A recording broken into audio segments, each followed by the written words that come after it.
Hello and welcome back to the X-Files Revisited. We are moving on with episode 10 of season 6, which is Tithonus. Tithonus, Tithonus. It's one of those episodes. As you can tell, we are scholars of Greek mythology. Greek is it? I've got no clue what it means. I believe you've done a little research, so hit me up with I jumped in definition. beforehand, and Tithonus was someone who was made immortal at the behest of someone else, but when he was asked to be made immortal, forgot to ask to grant eternal youth, so became a decrepit old man. Oh, great! That finally makes the episode title make sense. Now it means something. Yeah. Okay.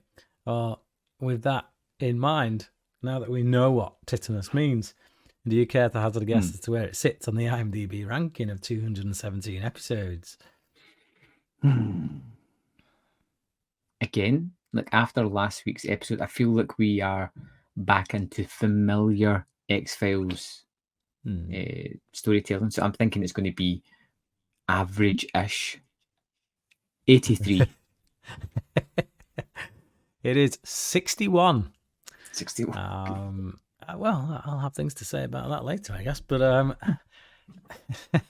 61. So something I've forgotten about completely at the end of last week's episode when I was trying to remember precisely what this one was about is that it is a Vince Gilligan episode, and that's usually a safe bet of quality when it comes to. So far I don't think we've given a single Vince Gilligan episode a bad kind of rating or whatever. The previous one he wrote was Drive, which excellent. up until this point was, certainly was my favourite of the season so far.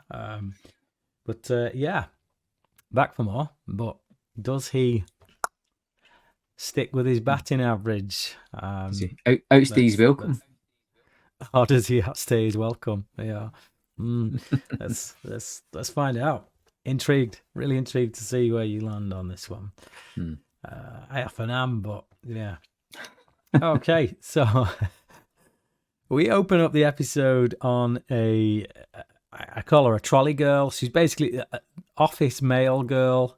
Yeah. She's in, not in a modern trans sense of the word.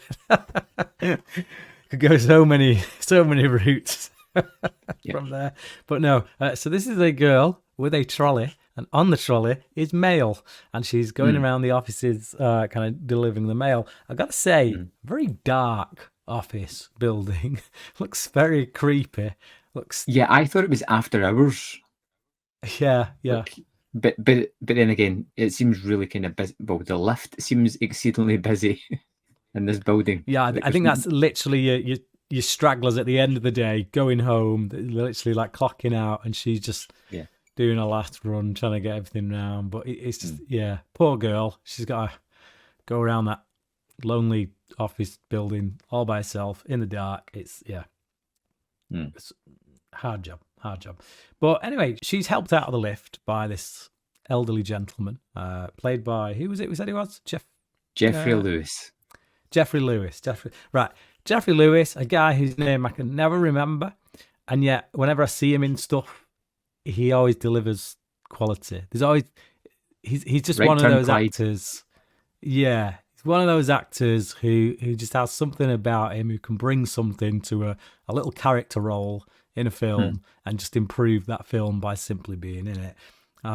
So yeah, he's our guest star this week, and he plays this. He comes off as a little bit creepy at first. Like when we first see him, he's like, he's quite helpful. He's helping her out with a trolley, but then he follows her out the lift, and he keeps following her all around the corridors. And he, like, when he comes down and he sees her, he doesn't carry on coming at her. He just stops and stares in a really creepy way. And then when she gets moving, he carries on moving again. So I think I missed that. Did you? I thought he stayed in the lift. No. Because when she goes back in the lift, he's already in there. No, he's not. Yeah. If you remember, the lift closes. We think that's it, but then he opens it up again and comes in, and she's like, "Oh crap!" And she kind of shuffles to the back of the lift. Nope. Dude, I bet you watched this about 5 minutes ago as well, didn't you? Roughly, yeah. You need to see someone about your memory, man, because something's rotten in Denmark. But yeah, it just so he follows her. He follows her out the lift. She gets all creeped out because he keeps on appearing around corners. So she kind of races back to the lift. She gets to the lift and she kind of breathes a sigh of relief as the lift doors are kind of closing. But then he sticks his hand in and steps back in. And she's like, oh man. And she shuffles to the back of the lift. He's at the front. And then in the reflection, so he was following her because she was black and white. But when he gets on the lift and everyone in the lift is black and white, he goes, oh, I can see what's going to happen here. So he gets the hell off the lift. So he gets off the lift and he scurries downstairs as fast as his legs will carry him. And he comes to the bottom of the lift and basically whips out his camera, boots it up, gets it all warmed up and stuff. And then that's when the lift just, drops. Everyone in it dies. The lift doors open and he just starts taking pictures. And you're just like, whoa, okay. That's so as far as openings go. Yeah, quite a lot of times with X-Files, you get openings where you're like, where's this going to go? But I feel like this is super apparent. He knows when people are going to die. He's taking pictures of it. Okay.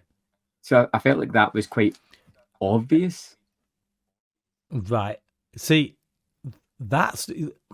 I agree with you there, but that's not the thing that strikes me about it. And that's why I'm pulled in with this opening.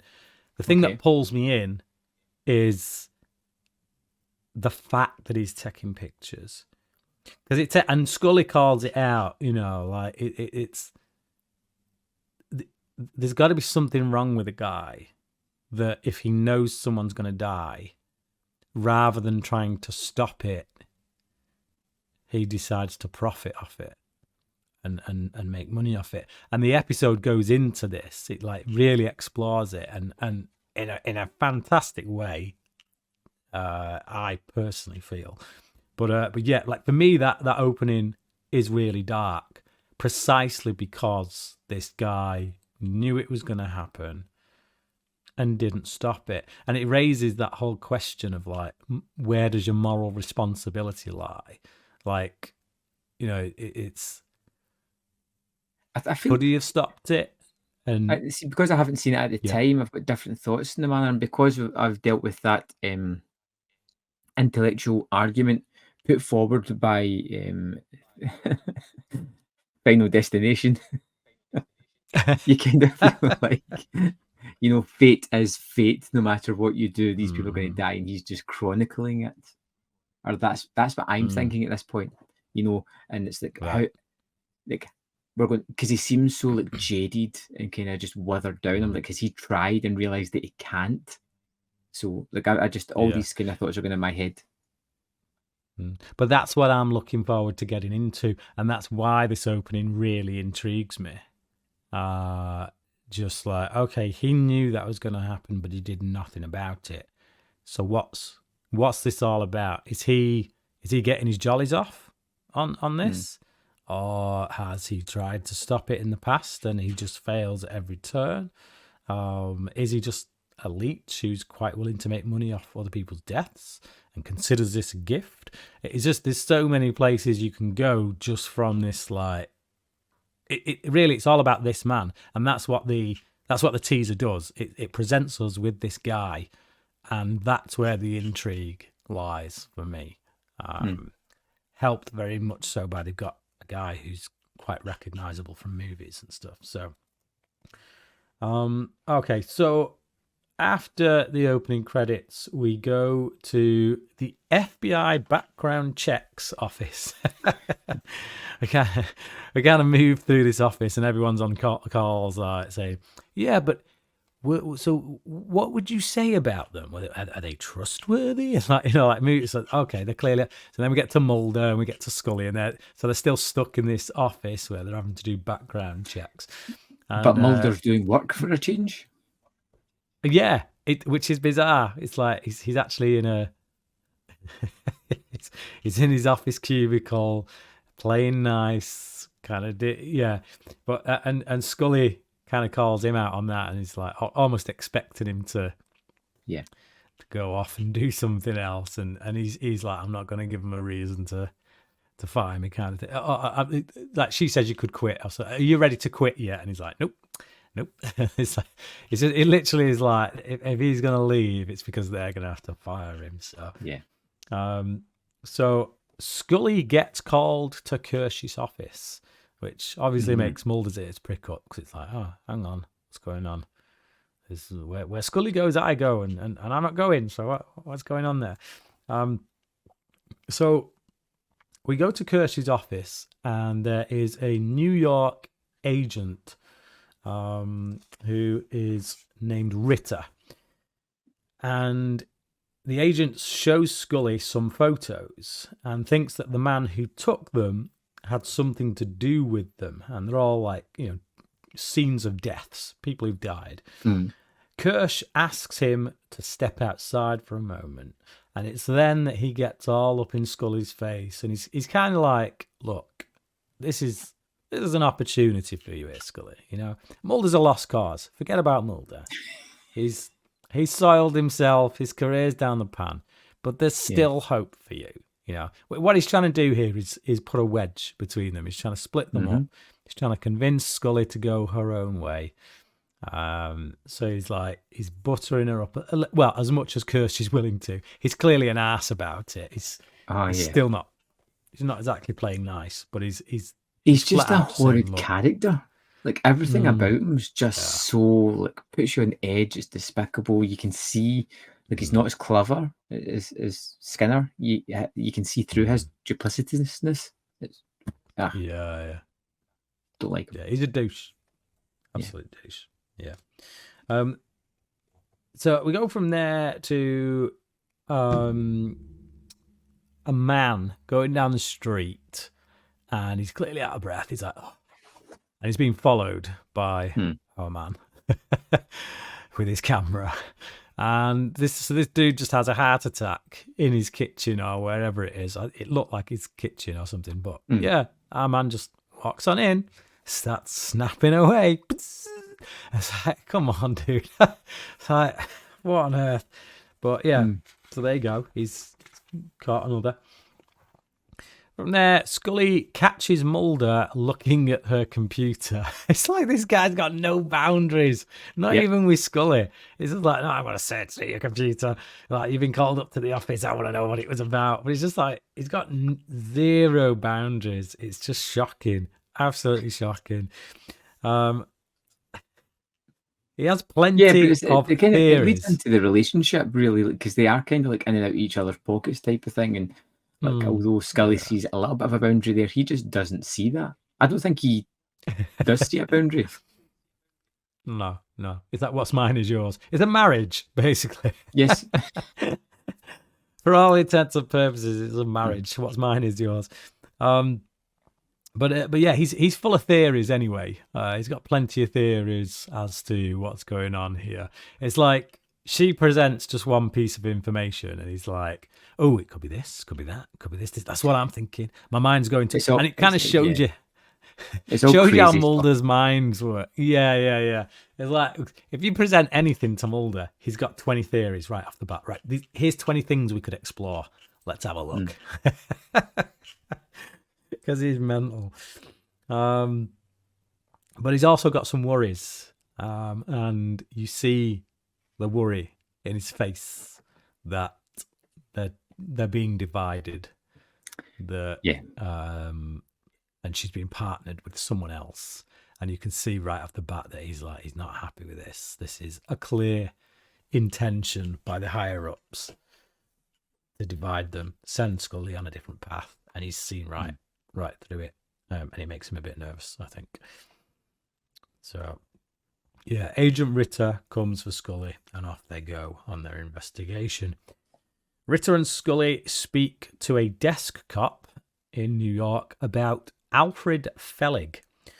Nothing much to tell, apparently, until they look at his original background checks. So this guy is a photographer for the police, scenes of crime photographer, but based on one of the photos that that Ritter showed Scully, they deduced basically that he'd taken the photo before the crime had been reported. Yeah. So, yeah, there you go. So, anyway, they go through all these because you have background checks every couple of years or whatever, and they pull out all of his background checks going back 30, 40 years, and every single picture except for one picture where he's wearing a tash.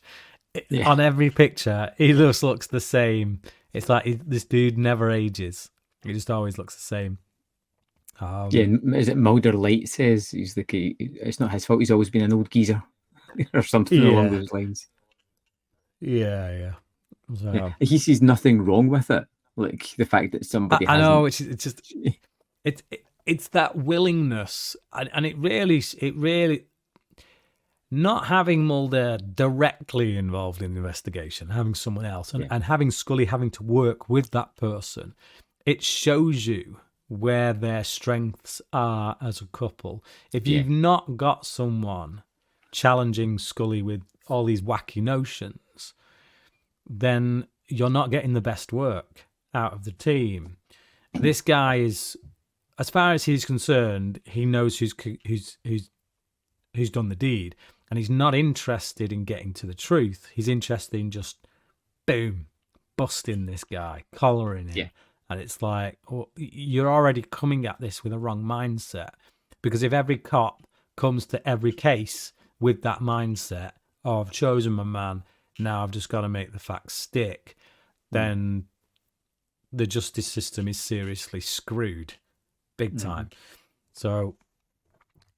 yeah, it's interesting to see how Scully deals with that, because normally she would look at the most obvious kind of option, but she would go the scientific route to prove it.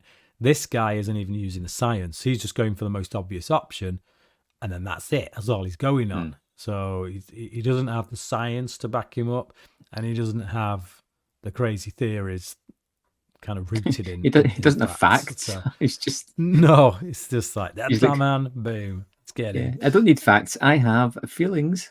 And I feel like he's the guilty person. Let's get him. Yeah, absolutely. So Alfred photographs a mugging. So his mugging takes place. He's up at the top. Wouldn't you think this dude would get a camera that was a bit quieter? Yeah. He's up at the top. This guy's getting mugged, and he's just like there going.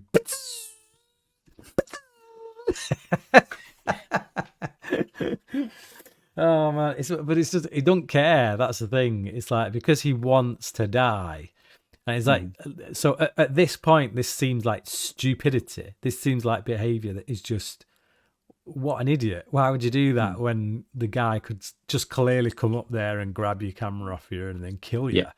Well, he wants to die. So as far as he's concerned, if this guy has a go and succeeds, then winner. So yeah, basically that's what happens. He takes his pictures. The mugger runs. He comes down from the ladder. Turns out the mugger didn't actually run that far. Comes back and just knifes him 5 times in the back. Takes his camera. Yeah. The guy's just like, whoa, 2 for 1 special. Thank you very much. Yeah. Pretty much. So Alfred takes the knife out of his back, gets up, drops it, walks away. Like it's just a scratch. Yeah. And that's when it becomes a little bit more interesting. It's like, yes, there's a little bit more of a twist here. There's like, what's going on? This seems to have had zero effect on him. It does add more intrigue. Yeah. Because it's And this is the thing, right? This is the thing with Monster of the Weeks. And again, this is what I always come back to with good writers. And Vince Gilligan is a good writer. When you have a Monster of the Week, it's not enough to just have them be a freak who does some freaky thing, and Mulder and Scully have got to track him down. If you get a good writer who comes on, they make it about that monster. It becomes a character study. Okay, who is this person? Why are they the way they are? Can we find ways to sympathize with them, empathize with them, even if they're actually quite a despicable person? And that's what Vince Gilligan does. And he's drawing us in to this guy's world by layering stuff up. Like he could have introduced all these elements at the start with regards to who this guy is, but he layers them up as we go. So each time we see this guy, we're learning something new about him. We're gaining more insight into who he is, and more intrigue is being raised.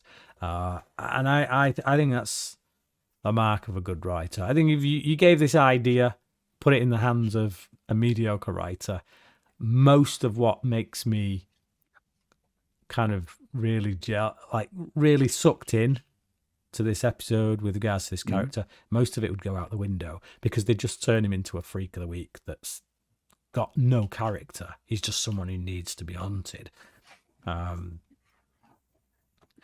But Scully and Ritter are at the crime scene, and Ritter at this point is totally sold on Alfred being the killer, because they've got a knife there with his prints on it and a dead body. So clearly, people just randomly go around knifing people and then leaving the knife at the crime scene, as you do. Scully looks unsure. Like, you see it in her. She's questioning, and I feel like she's trying to. You see that look on her face where it's almost like, what would Mulder do? What would Mulder? It's like she needs Mulder. We've said this time and time again. She needs Mulder, and he needs her. They balance each other out. And when he's not there, you almost get that sense. You see it her face that she's trying to think outside the box. Okay, how would Mulder look at this? Because this doesn't add up, even though it kind of adds up in a roundabout way. I could buy, if I don't look too deeply, I could buy that guy is the killer. But she is looking deeper, and I feel like a lot of that comes from having worked with Mulder. And but I mean, obviously, being a detective as well, like, if this guy has been doing it for a large period of time, and he's gotten away with it for a large period of time, is he going to be as stupid as to drop a murder weapon at the latest murder sequence? Look, it doesn't make sense. It's too easy. No. Yeah. Not for Mulder. He likes easy. Yeah. He wants his smoking gun. As far as he's concerned, he's got it. So they bring they bring Alfred in for interrogation. Ritter is full of accusations, whereas Scully gives like a line of questioning which is a lot more open-minded, which leads to Fellig showing his wounds. He basically takes his shirt off because he's sitting in his seat looking very uncomfortable, and rather than just ignoring that, Scully investigates. And that leads to them finding out that he was stabbed 5 times in the back, and Ritter is pissed. He's like, what are you doing? Finding out information that's going to allow him to have a reason for, it's like. Yeah. Look, I was expecting maybe the wounds to be, healed, more than they were, or something. I was just expecting something. I didn't. It was a little bit taken aback when you take off his shirt and you see these large wounds on the back of him, because it's quite an image. Yeah. I mean, they have healed remarkably, considering it was less than 24 hours ago. Yeah, but still, but not in your kind of like, your typical sci-fi fantasies. You're on the way, because, and then boom, it's all done. It's all gone. Yeah. Just the fact that Ritter is really pissed off here is very telling. Mulder calls Scully. He's very self-deprecating about himself, obviously, because that's why they call it self-deprecating. Scully tells Mulder about the case, but Mulder already knows a lot because he's been intercepting Ritter's progress reports to Kirsch. Yeah. Which I just love. I absolutely love this moment. Mulder offers to do a background check on Kellig. It's kind of like offers it up as sort of as a joke at first, but then he's kind of being serious. He wants to be part of it, basically. He wants to be part of the investigation. Do you want me to do some digging on Fellig? It's just, but the fact that he knows all this information, every time she mentions something, it's like, oh, do you think that's because of this? Or that'll be because of that, won't it? It's like, Mulder, how do you know this stuff? And it's like, oh, I may have intercepted some emails to Kirsch's office. Yeah. It's because he's just so interested. It's something he should be doing. It does feel like every time it cuts back to Mulder in this episode, like, it's great because you've seen that little spark that's just not there with Mulder Light. You just because every time we spend more time with this character, he's becoming more and more reprehensible, looking for the quick shortcut, the easy answer. It just makes you appreciate Mulder more. Yeah, absolutely.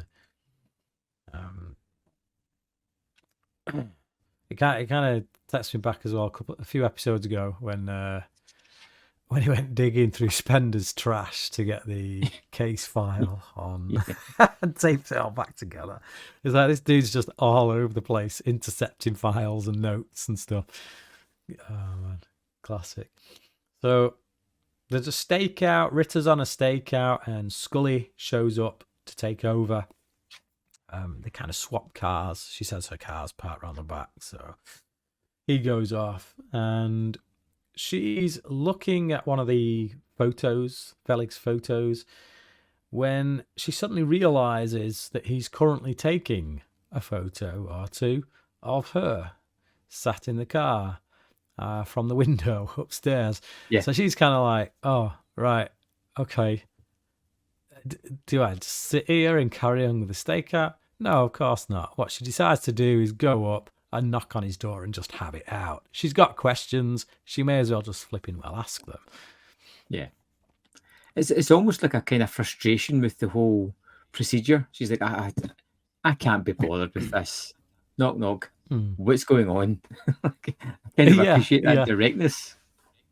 I think as well it's because she has genuine questions that have not yet been asked. And it's like, if you've got a suspect, if there's no question that you could ask that suspect that being answered in any kind of way would sway you either way, then basically you've got your man, haven't you?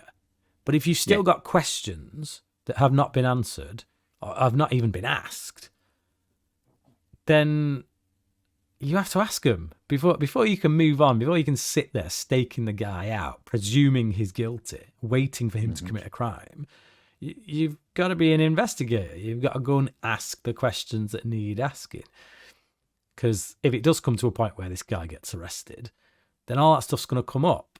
Any investigator worth of salt, like down the line, it's going to be, why wasn't this guy asked this question at this particular time? Why weren't they, called up on this particular point? And that's the kind of stuff that gets trials thrown out of court. Because, so she's just like, hell with it, going up, asking him some questions. She knocks on the door, asks him to explain the photo. He asks her to take a ride with him so that he can show her. And this is, you talk about your your final destination sequence. Yes. Yeah. So he takes her for a ride, and he flat out. What I like about this is he flat out tells her, and he's willing to. Yeah. He puts all his cards on the table. Like normally with these like Freak of the Weeks, whatever, it trickles out, and we might not learn the ultimate doodah day until right at the end. Whereas here, he's just like, all right, look, here's the crack. That woman right there, she's gonna die.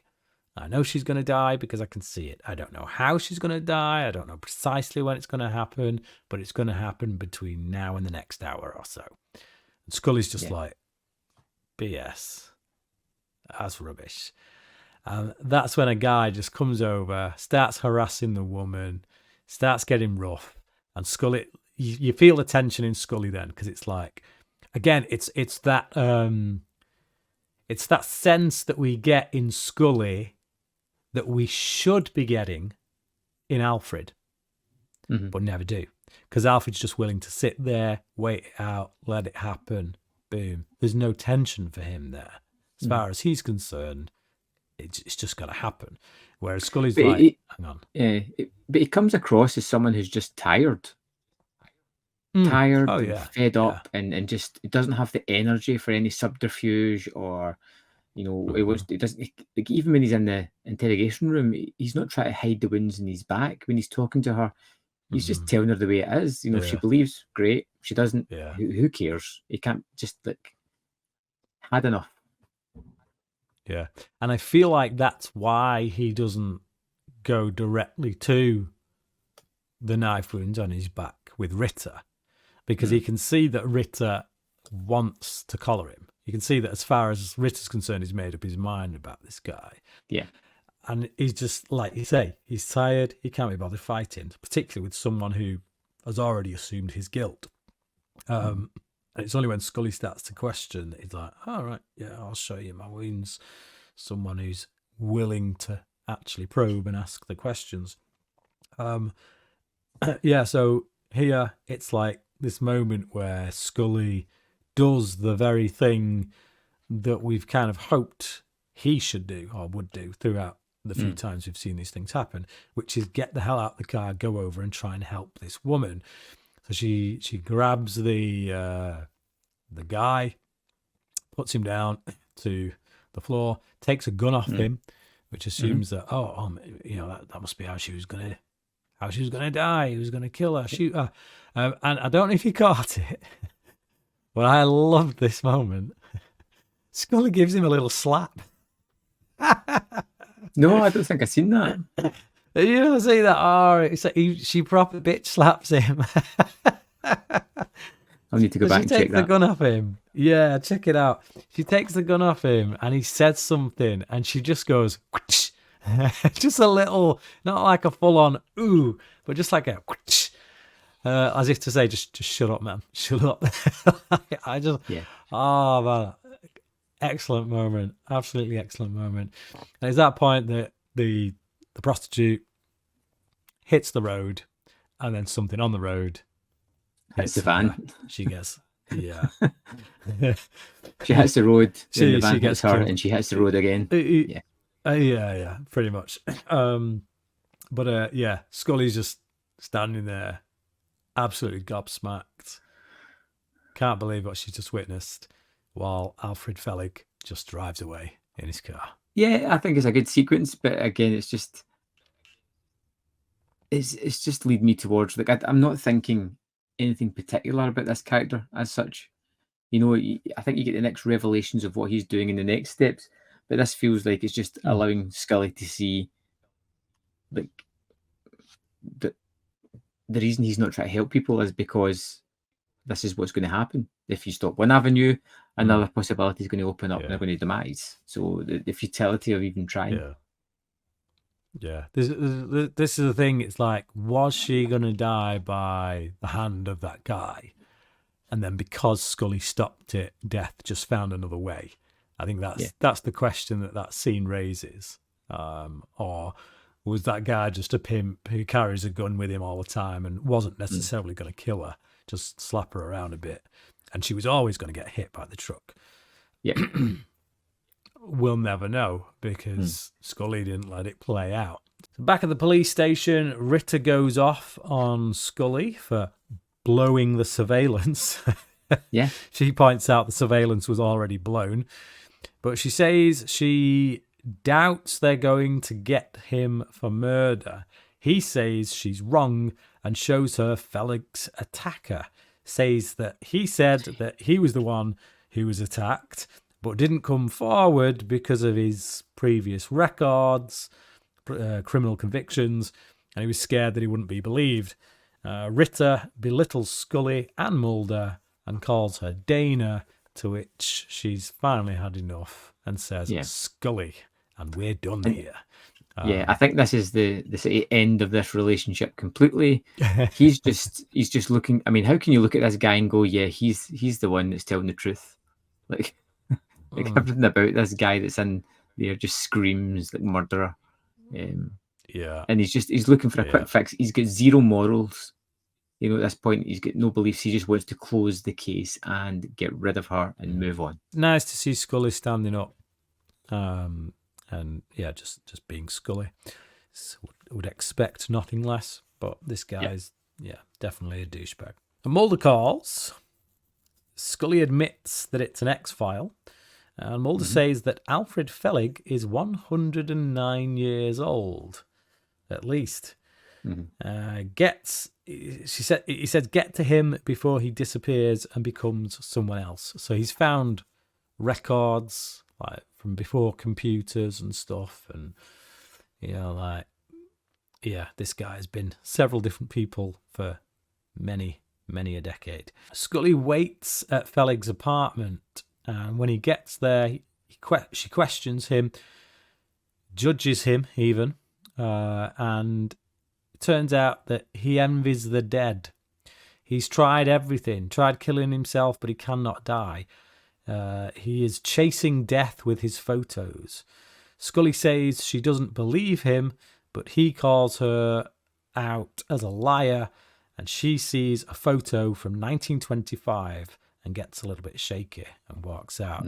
So this for me is like I love all this stuff in the apartment between Scully and Felig, and just like so Gilligan set up this whole conceit, what this man's dealing with, and now we're getting into the nitty gritty of precisely what that does to a man.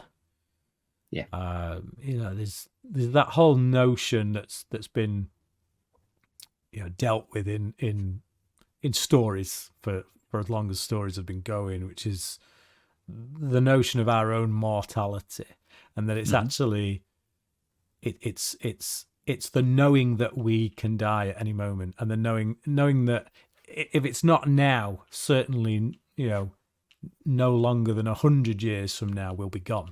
That's it. Yeah, time's up. And it's that mortality that kind of spurs us forward, that helps us to kind of it guides our life in effect. Yeah. And there's always that question of, okay, if your time was unlimited, how would that affect you? Would you be more productive, or actually would you find that stop that everyone has to go through, not having it actually affects you in a negative way? Losing loved ones and seeing the world around you never really changing, people just still being despicable people, no matter what changes come along through society, all that jazz. And I think all this stuff, the conversations they get into here, deals with it, with all of those kind of avenues really well. But Scully goes into another room to call Mulder and ask him to look at a name, Lewis Brady, which she saw on the photo that was taken from 1925. Yep. And when she returns, this is all setting it up for like when she returns, he's going to be gone. He's just going to, that's what I was thinking anyway. He's going to be out of here. But the surprising thing is he's still there. Yeah. And he bumps into her. It's just like, oh, yeah, sorry. And then he walks over to the other room and he's basically swiped her mobile out of her pocket, switches it off, throws it to one side. It's like, okay, what's he up to here then? What's going on now? Like, it's like a little bit of, there's a nefarious angle to this. You're like, suddenly it takes a turn and you're like, she's in this room alone. He's got the lights out all the time. He's disarming her. What's going on? Yeah. The information that he has, is it just about to come that he has killed? That's about to come. So we get to that. Yeah, we're going to get to that in just a moment. So as viewers, we are. Yeah. So we're prepped, basically. We're being prepped for it. So we've seen the phone get swiped and pushed to one side, and now Mulder's going to give us some information that makes us go, "Oh, okay, this guy could go either way." So Mulder searches dusty records, finds Lewis Brady is Fellig, but Brady is a double homicide suspect. He calls Ritter when he can't get through to Scully. It turns out when this guy was, when he was Brady, he killed 2 people. Didn't Mulder say some? Didn't Mulder have a theory as to what was going on there? I can't remember. Because it's not just, because this guy ain't a serial killer. That's not his MO. He doesn't get enjoyment, so to speak, from killing or anything like that. This isn't something, he's not Tombs. He doesn't come back every 30 years to kill a string of people. This is a blip, essentially, on his 109-year record, where he got to a point where it's like, actually, if I kill someone, why? And it's like this. It's like he's been chasing death, and he's come to a realization: maybe the only way I can meet with death is to actually take a life. Obviously, he tried it on 2 people. It didn't work because he's still around, but he's not tried it again. So what I'm getting at is, even though it's a despicable thing, and even though this guy is a Fruit Loops short of a basket, there was kind of a rhyme and a reason to him having killed those 2 people. It wasn't just out of a sick kind of serial killer type of deal. He did it. He did it for a specific reason. The reason didn't work. He didn't do it again.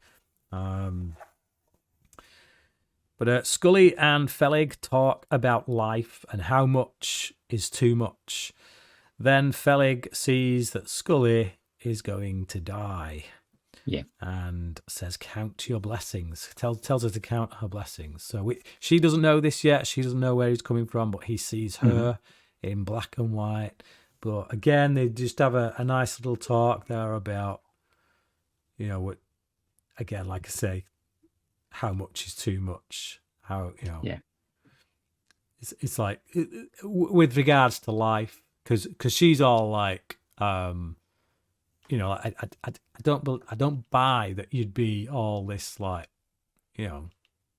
manic depressive and whatnot when you've got all this life. Who would be that way? And that's because she's coming at it from a person who still has to deal with her own mortality, and he's coming at it as a person. She's someone that's dealt with her mortality. Yeah, but it's still there. That's the thing. She's dealt with it. She's had a brush with her mortality, but that brush didn't negate her mortality. It didn't remove her mortality. It just reminded her that every moment she's got is precious. That she will one day die, essentially. Which brings me to another point, which I've yet to have mentioned here, but I'm going to save it till a couple of scenes from now. So this episode ties back. This episode ties back to another episode from season 3, in a really cool way, I think. But so Scully and I've already read that. So she's talking about, actually, having that much life would be great. He's saying, actually, it's not. too much is too much, apparently. You know, like the fact that we have the fact that we're living on borrowed time is actually a blessing. They carry on chatting, and Fellig tells his story about catching yellow fever back in the great plague of New York, or whatever it was.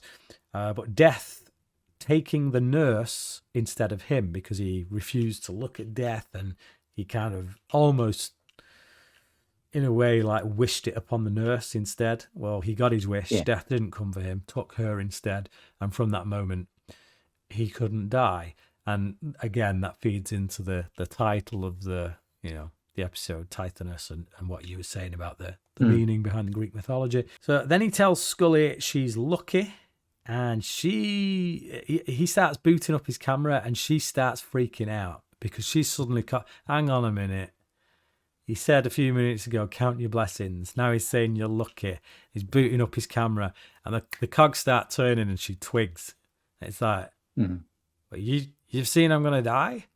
And it's like, and he's just there casually booting it up, which is freaky, to be honest. If you're stood before someone and you know that he only boots that camera up when he's about to see Death, and he's stood in your presence and he's there just warming it up, there's just something twisted about that. Something really sick and twisted, and just her reaction. I love her reaction, the way she just like, whoa, and she just instantly cuffs him to the bench. It's like, I gotta deal with this. I gotta deal with this. This ain't happening. So she freaks out. Then Ritter comes in and shoots.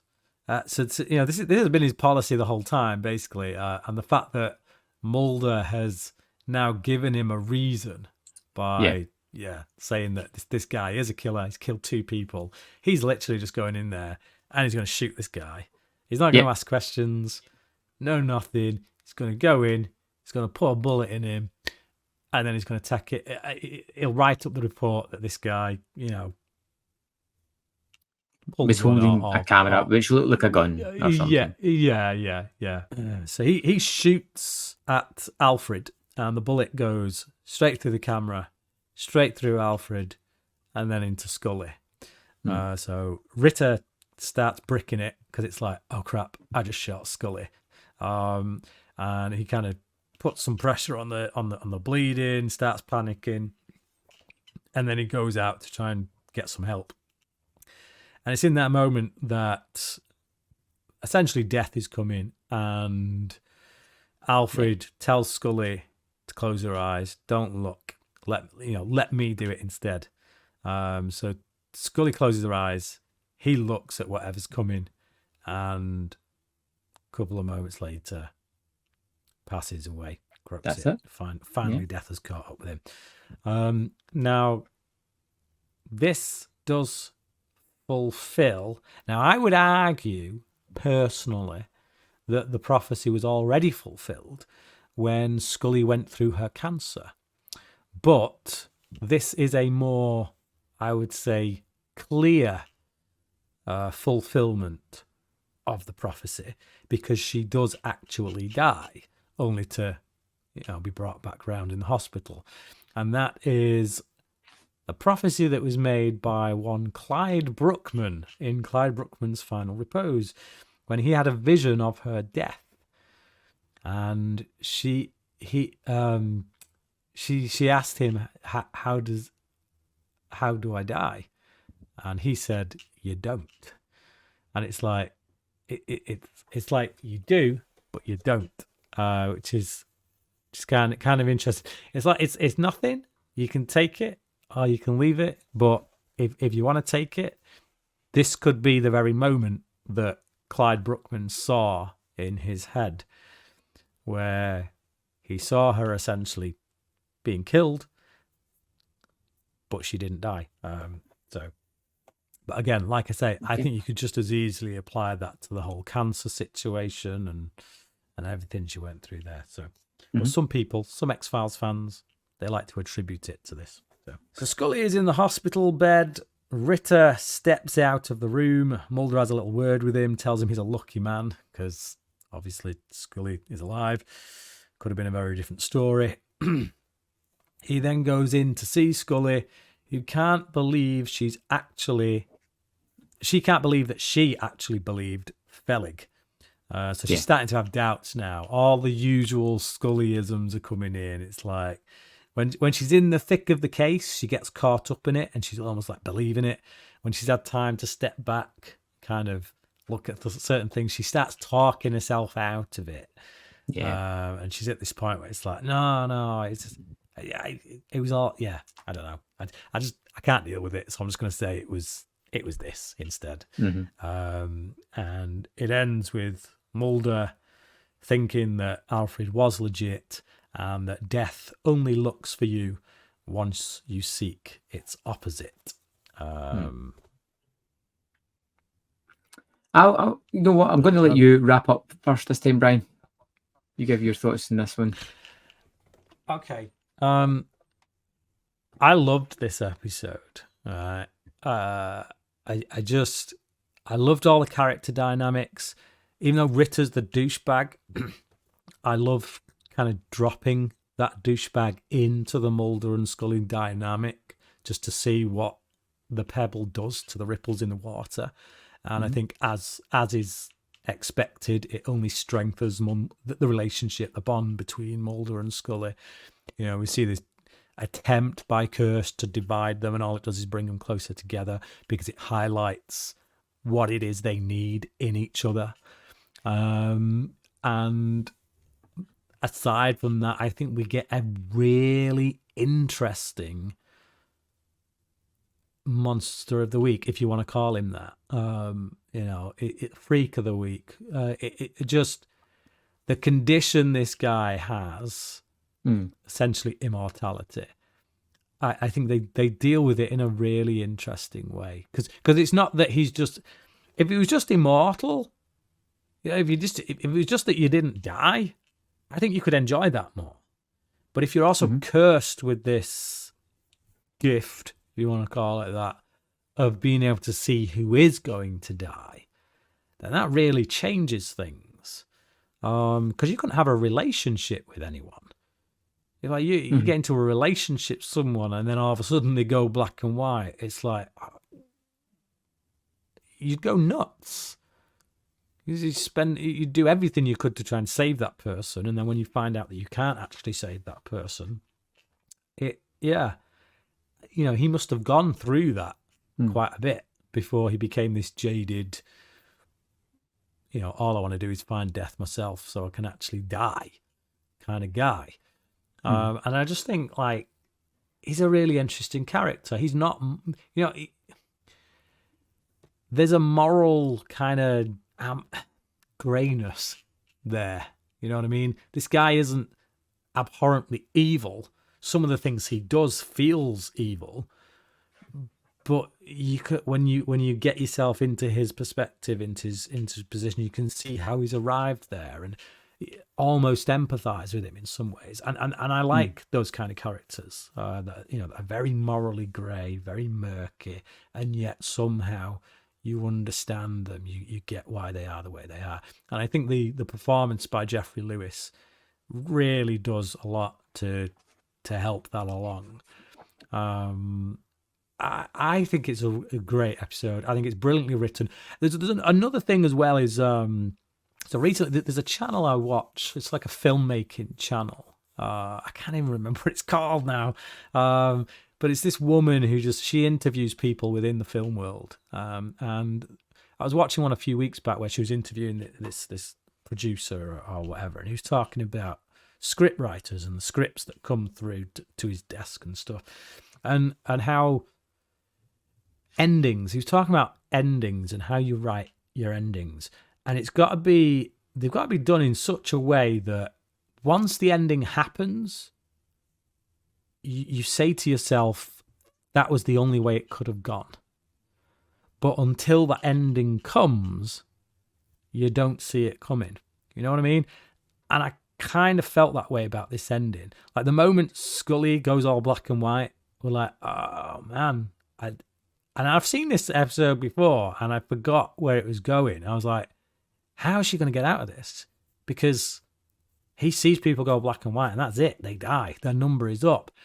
And then when it happened, when the ending happened, I was like, duh, of course. That's the only way it could have ended. That's it's almost obvious, but I didn't see it coming. And for me, that was a perfect ending. It was brilliantly written. It was brilliantly concocted. It was very well thought out from a story perspective. I loved it. I'm going to give it a 5 out of 5. Okay. I really didn't like this episode at all. I found it tedious. Did you not? No, I found it boring. Yeah, I just lost interest midway through it. I just didn't care at all. Wow. Jeffrey Lewis for me. No, I didn't like it, Brian. It's the worst episode of the season so far for me. I wouldn't go back to it. No way! I've had hardly anything to say about it because I just wasn't interested at all with anything that was going on. The further it went on, the less I became engaged with it. I didn't care about the antagonist story. I didn't care about the fact that Scully was two lines about it. I didn't like Mulder. I think the best parts of it was when it went back to Mulder and he was interested in the X-Files case. I didn't see any deeper digging into it that I wanted to go into. It kept reminding me a little bit of The Man from Earth, which I far prefer.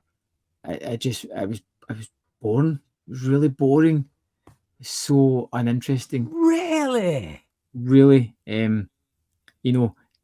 Talking through this, I almost want to lower my score because reliving it again was torturous.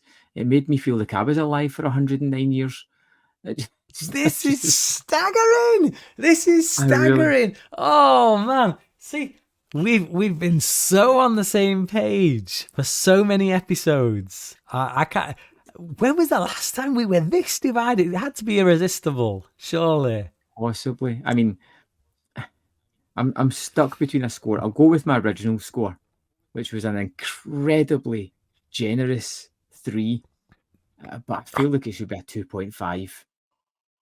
2.5 at least. Do you know what? I'm going to go with a 2.5, Brian. I just get it down there. This could possibly be, unless there's anything worse, it's going to be in the bottom 5. Wow. Yeah. Okay. Yeah. I've got no energy or time for this episode at all. That's insane. So are you sure it wasn't just the mood you were in? No, I didn't like the episode. Don't like it. It's not to say that anything particularly bad about it, just tedious. I did not find it tedious at all. I was so engaged. I was so God, no. Tell me a little bit about Two Fathers. Okay, so this is like thick mythology now. This is two fathers, one son. So I got Two Fathers, the first part, one son is the second part. I'm sure you'll forget by the time you get around to watching Two Fathers, and it'll end on a cliffhanger, and you'll be like, "What? I didn't realise this was 2 parts." But and I'll be so angry at it as well. Yeah, no, it's a 2-parter. It's proper mythology 2-parter. We get Spender, we get Cassandra Spender, we get Krychek, we get Cancer Man, we get a lot of the Syndicate. There's a lot of game changing stuff in this 2-parter. I would say, and it's quite thick. It's one of those 2-parters that when it first came out and it was released on video as like a feature length kind of movie thing, it was one of them that I had to watch multiple times just to feel like, have I fully got what's going on here? Because it's quite dense. But yeah, so whether it's any good or not, we'll get into. But it's very dense. It has to be better than Tithonus. I loved Tithonus, whatever you want to pronounce it. I loved it. Please let us know in the comments, who is right. And also, don't forget to click subscribe. share this video, and all that jazz. There we have. So hit like, we'd appreciate it. Hopefully you come back next week and we'll have a better episode to talk about. And two brothers. We will see you then. Two fathers. Thanks for watching. two fathers. Whatever, yeah. I'm so just, my energy levels are here. Thanks to Tithonus. So yeah. Thanks for watching or listening, and we'll see you next week. Bye.